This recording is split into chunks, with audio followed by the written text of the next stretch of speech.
Confirmat, la Unió Europea prohibirà dir hamburguesa o perrito caliente a un producte vegà. Lo del perrito caliente té guassa.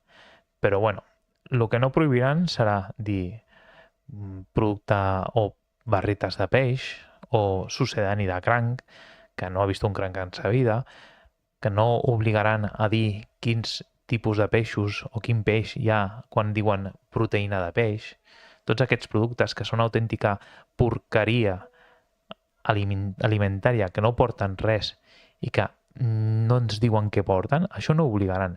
I això què indica?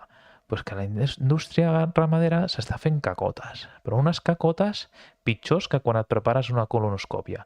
Van deixant rastre de merda per allà on passen, perquè són gent que veu que el veganisme avança, es fan por, tenen por, es fan cacotes, i com són gent que no és capaç de reconstruir-se, que no és capaç de canviar ni innovar, pues es fan cacota i pressionen els polítics, que són aquesta gent blandengues, que si no es dediquen a això no saben fer una altra cosa, i què fan? Al final perjudicar el consumidor, perquè diuen que aquí això és per defensar el consumidor, però no, és per defensar la indústria.